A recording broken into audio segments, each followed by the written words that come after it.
Welcome to the History Unplugged podcast, the unscripted show that celebrates unsung heroes, myth-busts historical lies, and rediscovers the forgotten stories that changed our world.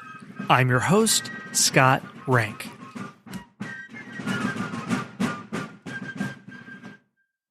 Hi everyone, welcome to our series, Key Battles in the Revolutionary War. After a very bad New York campaign, the Americans are on the upswing. With the heroic victory at the Battle of Trenton, the Battle of First Trenton, some people call it, where the American forces are able to defeat the Hessian forces, catch them completely unawares when they're hungover after their Christmas celebration.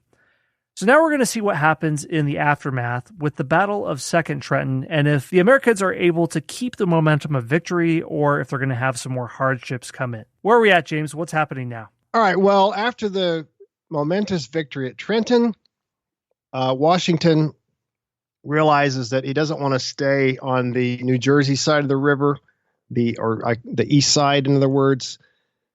He could be subject, if he tries to stay in the city or the town of Trenton, then he could be subject to a counterattack by the Hessians or some British forces. So he recrosses the Delaware back into Pennsylvania, taking the prisoners and captured supplies with them. I forgot to mention that in the last episode, but Washington captured many much needed supplies. I mean, just think about the shoes. It's hopefully, I don't know that there were enough for every single American that needed a pair of shoes, but you would get quite a few off of it's kind of ghoulish to say this, but off of the dead guys. And, you could get better coats, blankets, as well as bullets and powder and things like that. So lots of good stuff picked up there. Washington was expecting a British counterattack. So what he decided to do is recross the river again. This will be the third crossing. So he had gone, again, before the battle, he had gone across from Pennsylvania to New Jersey, attacked Trenton, then after the successful battle, crossed back into Pennsylvania. Well, now he's going to go back into New Jersey again. His men must have been going, what, again? Why? But anyway, so they crossed on December 30th, and they decided to deploy the army in Trenton on the south side of the Assunpink Creek. And there the soldiers are going to build fortifications. So he decided, after all, instead of just going back into Pennsylvania, let's stay in New Jersey, let's stay in Trenton, and let's meet the British head on, but let's dig in and prepare for them so that we'll have a fighting chance. By the way, I said that they were on the south side of the Assunpink Creek. Everybody check a map on that one. But for that reason, sometimes this battle is called the Battle of the Assunpink Creek. Other people call it the Second Battle of Trenton because it does actually occur in Trenton. All right, so what happens? Let's go on. Okay, remember how I said the enlistments were up at the end of the year? Well, we all know the end of the year is December 31st, right? And this is December 30th. So Washington realizes, oh boy, I'm like a day away from losing my whole army. He knew that many of his men's enlistment were due to expire the next day, so he made an appeal to them to re-enlist. And he supposedly said to his men, he assembled them, lined them up, and he said, if you will stay 1 month longer, you will render that service to your country that might not be possible under any circumstance. And the men just kind of stood there and they were thinking, 1 more month versus warm bed back home, my wife or my, whatever, my farm. But finally, after an awkward silence and a pause, one man stepped forward, and then another man stepped forward, and then another.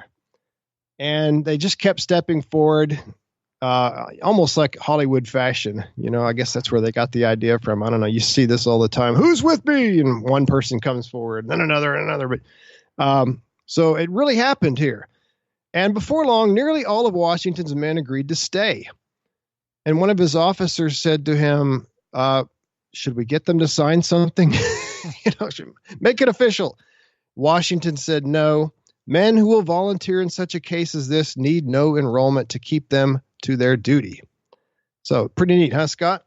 That's a very stirring story, and I'm going to sound like a total downer the next thing I say. If there's any doubt, let's just default to believing what James says. Now, I think I read somewhere else that Washington offered a bounty of $10 to everyone who'd remain another 6 weeks, and that was what alleviated the problem. Yeah, that helps. A little bit of cash helps, too. And he didn't have the authority to do this, by the way, but he said, well, desperate times call for desperate measures. And I don't know how this was all partitioned out or if it was the same group or both things happened separately, but the first one is more stirring or interesting, so let's just go with that. Yeah, let's go with that. I mean, I have read it in some good sources, so if it didn't happen that way, it should have happened that way. But the point is that whatever, by some means, Washington persuaded most of his army to stay. That's the most important thing. And the reason it's so important is because Cornwallis had 8,000 troops by now in Princeton, New Jersey, not too far away. And he sends 5,500 of them. By the way, Cornwallis, his furlough got canceled. I didn't mention that. When they heard about Washington and his army over there, William Howe said, General, maybe this is not the best time to go to London. We kind of need you here. So poor Cornwallis had to, he had to forfeit his ticket. Christmas has been canceled. I don't know if that it was. I think it was a non-refundable ticket. But anyway. So Cornwallis is very grumpy at this point. He sends 5,500 of his men to attack Washington on January 2nd. Happy New Year, George. One day late. Washington sent a force under the command of Colonel Edward Hand to march north. Okay, so remember that Trenton is just north. It's on the bank of the Delaware River, and Princeton is to the north of that. So Washington sends a group to be the greeting committee for the British Army. They deployed at 5 Mile Creek, and as the British approached, Hand's force fell back. They realized, this is a little bit too much for us. But American sharpshooters harassed the British, and they delayed their approach by hours. We're going to see this in other battles too, Scott, how American riflemen and sharpshooters, we would use the word snipers today, but that term was not used back then. It was sharpshooters.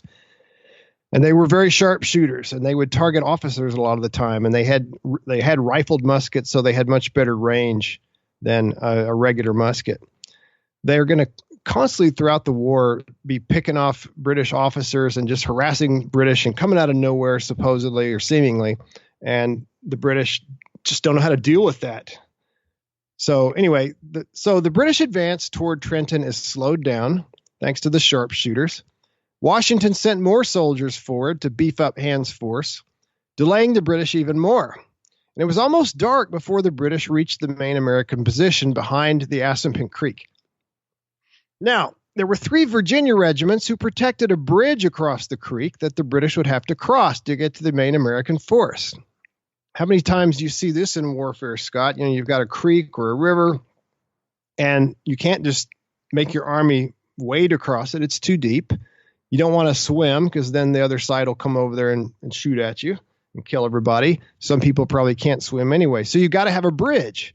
So it's kind of like a choke point. Your army is essentially stopped, and they have to narrow down and go across this bridge where they're, again, in a very vulnerable position. And the Americans are going to, again, give the British a really hard time as they try to cross this bridge. One American officer supposedly shouted to his men, "Well, boys, the old boss has put us here to defend the bridge, and by God, it must be done. Bring down your pieces. Fire at their legs. One man wounded in the leg is better than a dead one, for it takes 2 more to carry him off, and there is 3 gone. Legum, damn them. I say legum." That's a great quote, isn't it? The combat surgeon is going to be very busy with amputations later. Yeah, the British doctors are going, did you really have to say that? Was that really necessary? Well, sharpen the saws and whip up a batch of either, because here we go. Yeah, whatever it takes. The British attacked the Americans and then were driven back twice. I guess there was probably plenty of legging them going on. Washington then sent in his reserves under the command of John Cadwalader. There's the man that was having trouble earlier, and now he's in the thick of it. The British and the Germans lost about 500. So it's a combined force of British and Hessians. So 500 gone. The British then made a third attack. You got to give them points for trying, right? It's like Bunker Hill again. They're just keep trying. Maybe the third time will be the charm, but not this time. They stop for the day. Cornwallis decides, all right, that's enough. 3 times and we can't get through them. Let's regroup. Let's get some rest. We'll finish him off in the morning. And Cornwallis is said to have told one of his aides or one of his subordinates, we've got here. Should I do a British accent? Yes, please. Actually, they didn't have British accents back there. That's an interesting side note, but we'll talk about that later if we have time.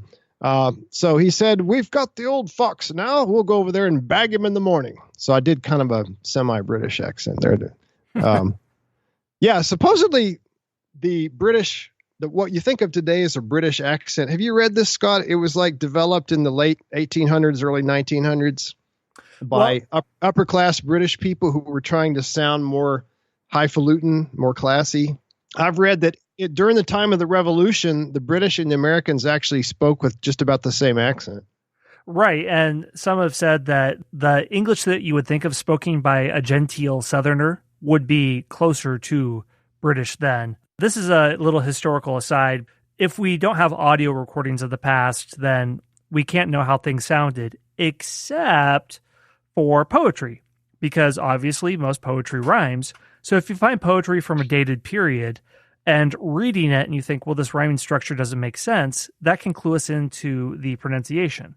And there are even troops of Shakespearean actors, some of which will go back and use the accents of the Shakespearean period because they think that, well, this is what will give it its proper flow and diction as Shakespeare would have intended and the full melody of the sound. So that's a little bit on how we try to guess how people sounded in the past. Cool stuff. Yeah, that's really fascinating stuff. But I guess we should get back to the battle. So if I'm going to quote Cornwallis, I should do kind of like my best Foghorn Leghorn impression. Was that what you're saying?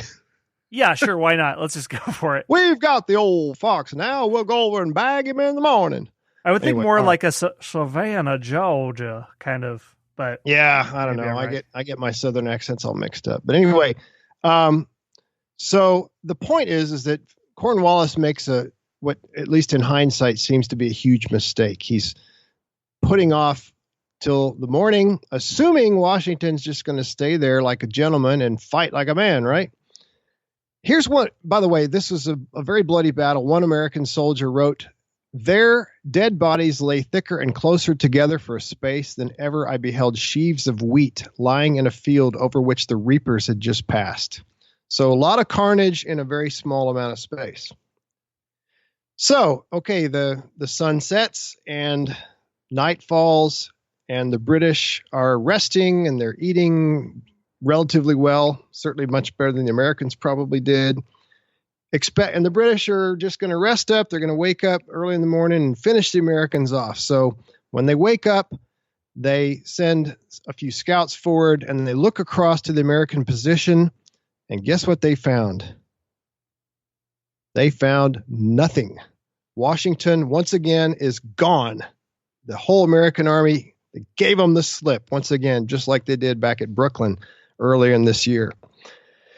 What Washington had done is he had taken his army, slipped around the British position during the night and marched toward the remainder of the British army in Princeton. See, Washington doesn't want to play by the British rules. He may not be the most brilliant battlefield tactician ever in history, but he was smart and he knew when to fight and when not to fight. I'm starting to wonder if when Washington was younger, he saved the life of an old gypsy woman who blessed him with the magical spell of luck. Because, again, he was brave in his retreat, but this is also very lucky that it succeeds. For example, his only avenue of retreat is over the Delaware River again, and to try to cross under hot pursuit with a superior force under one choke point is, I mean, you're really playing the odds here. And his position behind Assunpink Creek wasn't strong. It could be flanked to the east. He's faced with 5,500 veteran British troops, and there's 2,500 within supporting distance. And Washington barely has 5,000 men at this time. So that it works is also lucky.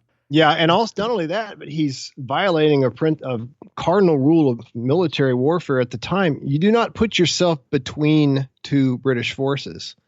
Think about that. He's going around Cornwallis's force camped near Assunpink Creek, and he's going to march north to Trenton, which automatically means he has one British force to the north and one to the south. And if Cornwallis could, rally his